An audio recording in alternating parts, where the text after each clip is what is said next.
Malcolm Turnbull has now been dumped as a member of the Net Zero Emissions and Clean Economy Board. Did you know that?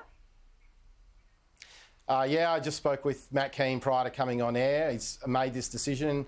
I think this is a good decision. It's so important that the government stays focused on delivering on our policy agenda, which is about making sure the New South Wales economy recovers from the impacts of COVID, that we continue to maintain the safety of our citizens. We've got a by-election coming up in the northern part of the state. It's really critical that every single resident in the Upper Hunter knows that we're focused on them. And policy is so much bigger than individual personalities.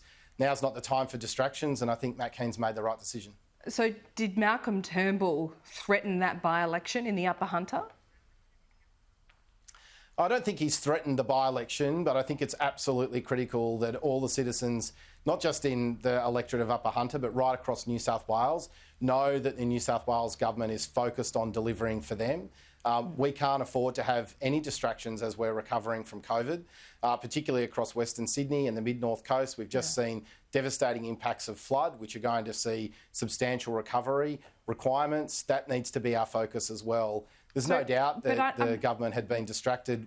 So Malcolm Turnbull just serves as a distraction. I mean, he's a former Prime Minister. He's eminently qualified for the role. So I'm just trying to work out why it was a good idea 5 days ago, but not now. Well, I think what we've seen is a significant response that's not allowed the government to talk about the issues that are at the heart of what we're working on, and that's making life better for our citizens.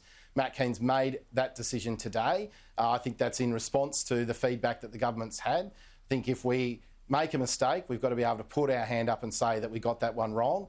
Well, in this case, I think that's exactly what Mr Kean's doing. Cabinet thought it was a good idea, didn't it? Sorry, I just didn't hear that, Laura. Cabinet thought it was a good idea just last week, and now Mr Kean's overturned that decision. Yeah, well, Matt does make recommendations to Cabinet.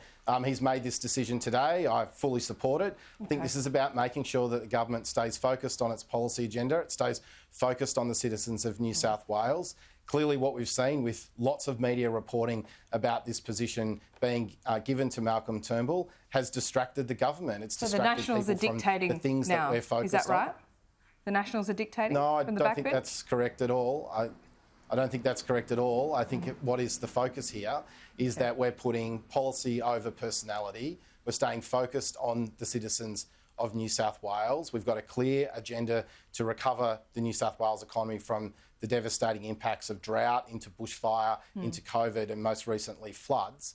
We don't need to be talking about individuals. We need to be talking about what the New South Wales government is doing for every single citizen across New South Wales. Malcolm Turnbull is so divisive, even within your party. Why is that? Oh, I think Malcolm's a big personality. He's spoken passionately about issues that he fundamentally believes in. But I'm not going to criticise any individual, particularly a former Prime Minister. I think across any of the across the political divide, any person who becomes the Prime Minister of Australia has made a significant contribution to Australia. There's no doubt that he's been a divisive character, like we've seen many of our Prime Ministers in the recent past being so divisive. I think today's decision is about saying we don't want to be stuck in those divisive conversations. Right. We want to stay focused on the citizens of New South Wales.